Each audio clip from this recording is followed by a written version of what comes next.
Hello friends, welcome to my channel Sarah Priya's Lifestyle. Friends, நான் வந்து இன்னைக்கு கிச்சனை வந்து கம்ப்ளீட்டாக டீப் க்ளீன் பண்ணியிருக்கேன்.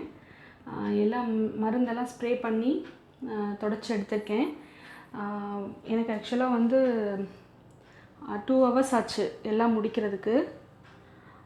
இந்த மாதிரி முடிச்சதுக்கப்புறமா இந்த மாதிரி இருக்குது. நான் வந்து இந்த இடத்துல ஒரு ஸ்டாண்டு வச்சுருந்தேன் ஃபஸ்ட்டு. அதை நான் வந்து என்ட்ரன்ஸ் பக்கத்தில் மாற்றிட்டேன். இதில் வந்து இந்த மாதிரி பாத்திரம்லாம் இந்த மாதிரி அரேஞ்ச் பண்ணியிருக்கேன். என்ட்ரன்ஸ் பக்கத்தில் வச்சா கொஞ்சம் பார்க்க லுக்காக இருக்கும் அப்படின்னு தோணுச்சு. அதுக்காக சேஞ்ச் பண்ணி வச்சு பார்த்துருக்கேன். ஸோ இது எத்தனை நாளைக்கு இப்படியே வச்சுருக்க போகிறேன்னு தெரியல. எனக்கு இப்படி வைக்கிறது ரொம்ப பிடிச்சிருந்தது. அப்புறமா கீழே வந்து இந்த மாதிரி அரேஞ்ச் பண்ணியிருக்கேன். இந்த கேப்பில் வந்து சிலிண்டர் ஒட்டி எதுவும் வைக்க முடியாதுங்கிறதுனால அதுக்கு மேலே இந்த பேஸ்கெட்டை வந்து இந்த மாதிரி ஸ்கூப் போட்டிருக்கேன். கீழே ஆல்ரெடி இந்த இடத்துல ஒரு ஆணி இருந்தது. அதனால் நான் அந்த இடத்துல அந்த ஆணியில் வந்து அதை ஒரு சைடு மாட்டிட்டு இன்னொரு சைடு வந்து ஸ்கூப் போட்டு அதில் வந்து வெஜிடபிள்ஸ் ஸ்டோர் பண்ணிட்டேன். இது கூட என் பையன் எட்டி எடுத்துடுறான். எப்படியாவது கிழங்கு இதெல்லாம் எடுத்துடுறான். பட் இதுக்கு மேலே எப்படி தூக்கி வைக்கிறது எனக்கு தெரியல. ஸோ இந்த மாதிரி ஸ்டோர் பண்ணியிருக்கேன். கீழே வந்து ஃப்ரூட்ஸ் பேஸ்கெட் வச்சுருக்கேன். பாப்பாவும் பையனும் வேணுங்கும்போது பழம் எடுத்துக்கிறதுக்காக. கீழே வந்து இந்த மாதிரி செட் பண்ணியிருக்கேன். எக்ஸ்ட்ரா சுகரு அப்புறம் கொஞ்சம் ஸ்நாக்ஸ்லாம் கீழே வச்சுட்டேன், பசங்களுக்கு எடுக்கிறதுக்கு ஈஸியாக இருக்கும்னு. வேறு எதுவும் மேஜர் சேஞ்சஸ் எதுவும் நான் பண்ணல. அதுக்கப்புறமா கிச்சனில் வந்து இந்த ஸ்டாண்டில் வந்து நான் ஃபஸ்ட்டு மசாலா ஐட்டம்ஸ்லாம் வச்சுருந்தேன். அது எல்லாத்தையுமே நான் மாற்றிட்டு சிங்கிளாக மசாலா பாக்ஸ் யூஸ் பண்ணியிருக்கேன் திருப்பி அகெயின். அதுக்கு மேலே இந்த கிட்டி பாட் இருக்குது பார்த்தீங்களா, இதில் வந்து நான் மணி பிளான்ட் வைக்கலான்னு ஐடியாவில் இருக்கேன். இது வந்து ரொம்ப க்யூட்டாக அழகாக இருக்குது. ஆனால் என்ன ப்ராப்ளம்னா, நம்ம ஏதாவது பால் ஏதாவது ஊற்றி சிப் பண்ணும்போது இந்த 2 காது மாதிரி நீட்டிகிட்ருக்கு பார்த்தீங்களா, இது வந்து நம்ம கண்ணில் இல்லைன்னா புருவத்து பக்கத்தில் வந்து இடிக்குது. ஸோ இது வந்து நம்ம ரெகுலர் யூஸ் பண்ணுறதுக்கு நாட் கம்ஃபர்டபுள். அதனால் இதை வந்து நான் மணி பிளான்ட் வச்சுக்கலாம் அப்படின்னு ஒரு ஐடியாவில் இருக்கேன். ஸோ இப்போதைக்கு டெம்ப்ரரியாக ஒரு சின்ன ஒரு ஃப்ளவர் மட்டும் இங்கே போட்டு இப்படி வச்சுருக்கேன். ஃப்யூச்சரில் நான் அதில் மணி பிளான்ட்டு தான் வைக்க போகிறேன். அப்புறம் இதுதான் என்னோடய மசாலா டப்பா. நான் ஃபஸ்ட்டு இதில் தான் வச்சிட்ருந்தேன். அதுக்கப்புறமா எல்லாத்தையுமே வந்து நான் கிளாஸ் கண்டெய்னரில் மாற்றிருந்தேன். 3 பொடி வகை வந்து ரெகுலராக நான் யூஸ் பண்ணுவேன். அதனால் பொடி வகை இதிலே போட்டுட்டேன். கடுகு, உளுத்தம் பருப்பு, சீரகம், மிளகு, வெந்தயம். ஸோ இவ்வளோ தான் நான் ரெகுலராக என்னோடய மசாலா ஐட்டம்ஸில் நான் ரெகுலராக எடுக்கிற ஐட்டம். இதை வந்து நான் கொஞ்சம் பெரிய கண்டெய்னர்ஸ் கிடச்சிது எனக்கு சரவணா ஸ்டோர்ஸ் ஸ்ரீநகரில். அதை நான் வந்து இது வந்து 400 and something இதுன்னு ஒரு பில்லு கூட கிழிச்சிருக்க மாட்டேன்.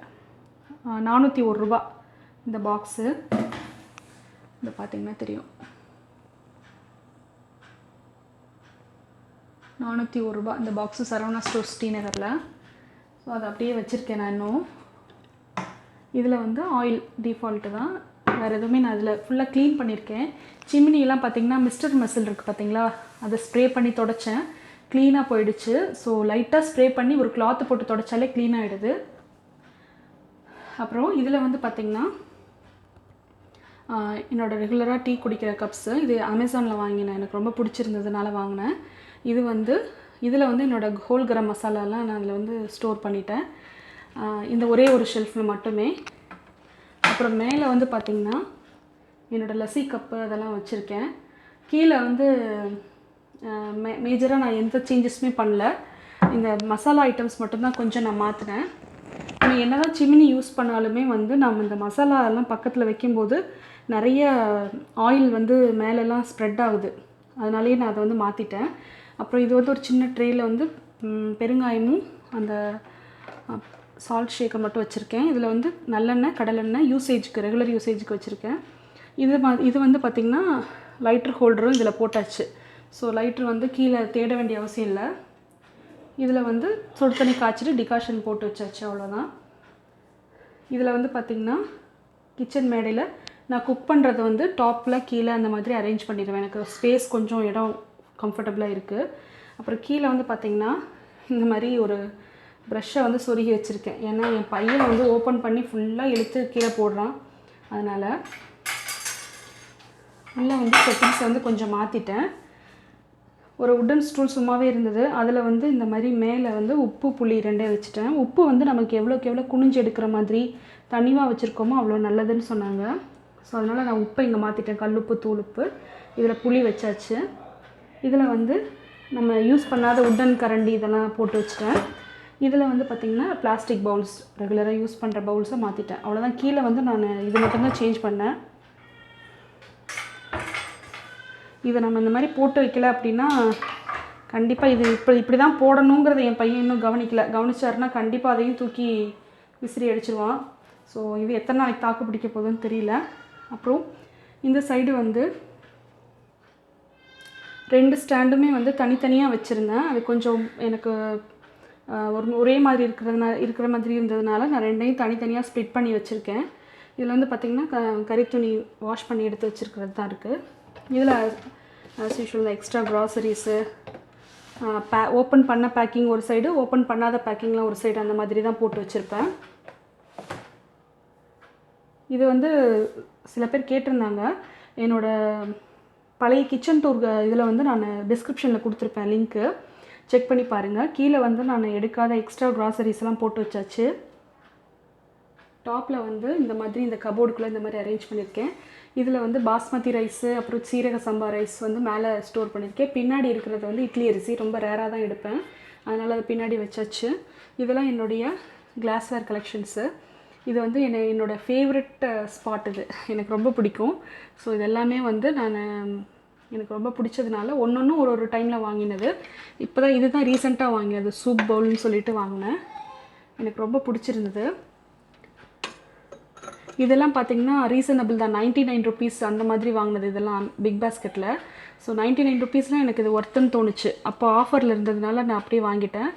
அப்புறம் இதெல்லாம் வந்து இந்த சைடு பார்த்திங்கன்னா இந்த பேஸ்கெட்டில் ஃபுல்லாக சின்ன சின்ன கண்ணாடி பவுல்ஸ்லாம் போட்டு வச்சுருக்கேன் என்னோடய சேனல் வீடியோ எடுக்கிறதுக்காக. அப்புறம் இதெல்லாம் கிளாஸ் டம்ளர்ஸ், இதெல்லாம் நீங்கள் டிஃபால்ட்டாக பார்த்துருப்பீங்க. இந்த சைடு வந்து எனக்கு எட்டுற மாதிரி வச்சுட்டேன். இப்போ எனக்கு வீடியோக்கு அடிக்கடி எடுக்க வேண்டியது இருக்குது அப்படிங்கிறதுனால இந்த மாதிரி எட்டுற மாதிரி வச்சுட்டேன் கிளாஸ் கலெக்ஷன்ஸ் எல்லாம். இதாக இருக்குல்லையே, இதான் கண்ணாடி பவுல் வச்சுருக்கேன் இந்த ட்ரேயில் தனியாக வேணுங்கிறப்போ எடுத்துக்கிறதுக்காக. இந்த சைடு வந்து மற்ற குக்கர், எக்ஸ்ட்ரா குக்கர் அந்த மாதிரி ஐட்டம்ஸ்லாம் வச்சாச்சு. அவ்வளோதான். மேஜர் சேஞ்சஸ் நான் வேறு எதுவுமே பண்ணல. அப்புறம் இந்த பிளேட் ஸ்டாண்டை வந்து என்னுடைய சப்ஸ்கிரைபர்ஸ் வந்து கேட்டிருந்தாங்க. இது வந்து 550 ருபீஸ் தான் நான் வாங்கினது. என்னோடய அம்மா வீட்டு கிச்சனில் வந்து ஒரு ப்ரௌன் கலரில் ஒன்று பார்த்துருப்பீங்க, அது வந்து 550 ருபீஸ். இதுவும் 550 ருபீஸ். இதே மாதிரி அக்கா வீட்டில் ஒன்று இருக்குது, ரெட் கலரில், ரெட் வித் ஒயிட்டில் இருக்கும், அதுவும் வந்து 550 ருபீஸ். ஸோ 3 ஸ்டாண்டு வாங்கினேன் ஒரே ஷாப்பில் தான். நிறைய பேர் அதோட லிங்க்கு கிடைக்குமா, ஏன்னா இது வந்து நான் அமேசானில் செக் பண்ணேன். என்னென்னா 1199 போட்டிருக்காங்க. அது வந்து அவ்வளோ ஒர்த்தே கிடையாது. ஸோ 550 ருபீஸ்க்கே இதுக்கே நான் பேரம் பேசி ஒரே ஒரு ஸ்டாண்டை மட்டும் 500 சம்திங் வாங்கினேன்னு நினைக்கிறேன். ஸோ அவ்வளோதான் இதுக்கு வேல்யூவே கொடுக்கலாம். ஸோ இதே மாடல் ஸ்டாண்டு வந்து இதில் என்ன எனக்கு ப்ராப்ளம் ஆச்சுன்னா, இந்த மாதிரி பெரிய பிளேட் வைக்கும்போது எனக்கு பத்தலைன்னு சொல்லிட்டு நான் கட் பண்ணேன். ஒரு சின்ன சின்ன பீஸை வந்து கட் பண்ணி தான் இந்த பிளேட்டை வச்சேன். நான் கத்தியை சூடு பண்ணி நெருப்பில் காமிச்சிட்டு அப்படியே நம்ம கட் பண்ணும்போது வந்துருச்சு. ஸோ நான் வந்து இந்த 144லாம் முடிஞ்சதுக்கப்புறமா நான் அந்த ஷாப்புக்கு போயிட்டு செக் பண்ணிவிட்டு நான் சொல்கிறேன். ஸோ அவங்க இந்த மாதிரி ஆஃபர் பண்ணுறாங்களா எப்படின்னு நான் கேட்டுட்டு நான் சொல்கிறேன். ஏன்னா நம்ம ஸ்டீல்லலாம் ஸ்டாண்டு வாங்கி வைக்கிறத விட இந்த மாதிரி பிளாஸ்டிக்கில் வச்சிட்டோன்னா நமக்கு ரஸ்ட்டு ஃபார்ம் ஆகாமல் இருக்கும். ஸோ அதுக்காக தான். இந்த டேபிள் பேட்டர்ன் வந்து நீங்கள் பார்த்துருப்பீங்க. நான் டேபிள் மேட் ஒன்று வந்து டேமேஜ் ஆனது வந்து இதுக்கு கீழே இருந்த பீஸை தான் கலட்டி நான் ஒரு டேபிள் மேட்டில் அரேஞ்ச் பண்ணியிருப்பேன். ஸோ இந்த டேபிள் டாப் மட்டும் எனக்கு போதுமான அளவாக இருக்குது. கீழே இருந்தால் என் பையன் எதுவும் வைக்க விட மாட்டான். ஸோ அதனால் மேலே வச்சுட்டேன்.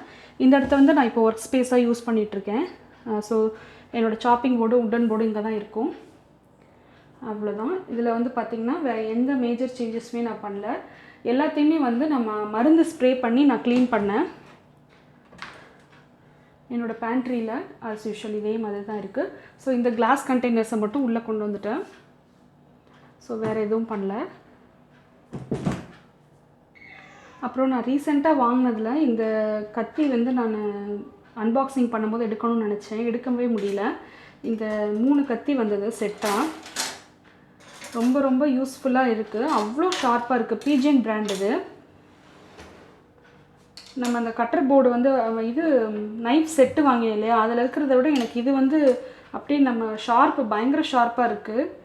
ஸோ எனக்கு இது ரொம்ப யூஸ்ஃபுல்லாக இருந்தது. 3 கத்தி செட்டாக வாங்கினேன். எனக்கு அமௌண்ட் எக்ஸாக்டாக ஞாபகம் இல்லை, பட் எனக்கு ஆஃபர் ப்ரைஸில் இருந்ததுனால நான் வாங்கினேன். ஸோ ரொம்ப ரொம்ப ஒர்த்தான ஒரு ப்ராடக்ட் இது எனக்கு. அப்புறம் மற்றதெல்லாம் நீங்கள் என்னுடைய கிச்சன் டூல்ஸில் நீங்கள் பார்த்தீங்கன்னா தெரியும், அதுதான் நான் வச்சுருக்கேன், வேறு எதுவுமே வைக்கல. இந்த பேஸ்கெட்டை வந்து இதுக்கு மேலே வச்சுட்டேன் நான், இதுக்கு கீழேயும் சில திங்ஸ் வச்சுக்கலாம் அப்படின்னு சொல்லிட்டு. ஸோ வேறு தான், அவ்வளோதான், மாற்றலை வேறு எதுவுமே. ஸோ மேக்ஸிமம் ஸ்டவ்வுக்கு பக்கத்தில் வந்து நிறைய சின்ன சின்ன ஐட்டம்ஸ்லாம் வைக்க வேண்டாம். நான் இந்த கிளாஸ் ஜார்ஸில் தான் மற்றதெல்லாம் போட்டு வச்சுருந்தேன். என்ன ஆயிடுச்சுன்னா, நான் சிம்னி போட்டாலுமே இந்த மேல் போர்ஷன்லலாம் வந்து அப்படியே எண்ணெய் பிசுக்கு படியுது. ஸோ அதனால் வந்து நான் இன்றைக்கி ஃபுல்லாக எல்லாம் ஸ்ப்ரே பண்ணி துடைக்க வேண்டியதாக போச்சு.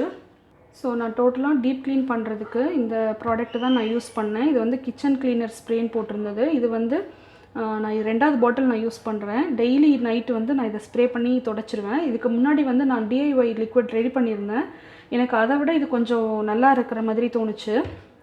அதே மாதிரி இது வந்து நம்ம கிளாஸ் ஐட்டம்ஸ்லாம் கழுவுறதுக்கான ஒரு லிக்விடு. இதுவும் அதே பிராண்டில் தான்.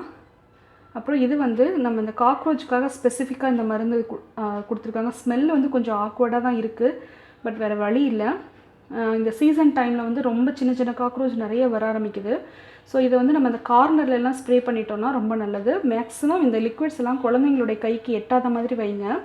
அப்புறம் இது வந்து மிஸ்டர் மசில் வந்து நான் ஸ்டவ்வு சிமினி இதெல்லாம் க்ளீன் பண்ண யூஸ் பண்ணேன். மெயினாக வந்து இதெல்லாம் லைட்டாக ஸ்ப்ரே பண்ண உடனே இந்த மிஸ்டர் மசில் வந்து அந்த எண்ணெய் கரை அப்படியே தனித்தனியாக கலண்டு வந்துடுது. ஸோ ஈஸியாக இருக்குது க்ளீன் பண்ணுறதுக்கு. ஸோ நான் டீப் க்ளீன் பண்ணுறதுக்கு நான் யூஸ் பண்ண ப்ராடக்ட்ஸ் இது தான். ஸோ அவ்வளோதான் ஃப்ரெண்ட்ஸ். இது வந்து எனக்கு ஒரு 2 hours ஆச்சு எல்லாம் சேஞ்ச் பண்ணி க்ளீன் பண்ணுறதுக்கு. நீங்களும் இந்த மாதிரி ஃப்ரீயாக ரிலாக்ஸிங்காக இருக்க வேண்டிய டைமில் என்ன பண்ணுறதுன்னு தெரியல, அந்த மாதிரி போர் அடிக்குது அப்படின்னு தோணும்போது நீங்கள் இந்த மாதிரி சின்ன சின்ன வேலையெல்லாம் நீங்கள் அப்பப்போ க்ளீன் பண்ணுறதெல்லாம் பண்ணிங்கன்னா உங்களுக்கு டைமும் நல்லா பாஸ் ஆகும், போர் அடிக்காது, வீடும் க்ளீன் ஆன மாதிரி இருக்கும். ஸோ இந்த வீடியோ உங்கள் எல்லாருக்குமே யூஸ்ஃபுல்லாக இருந்திருக்கும்னு நம்புகிறேன். பிடிச்சிருந்ததுன்னா லைக் பண்ணி கமெண்ட் பண்ணுங்கள், உங்கள் ஃப்ரெண்ட்ஸ் அண்ட் ஃபேமிலியோட ஷேர் பண்ணுங்கள், மறக்காமல் சேனலை சப்ஸ்கிரைப் பண்ணுங்கள். தேங்க்யூ ஃப்ரெண்ட்ஸ், பாய், டேக் கேர்.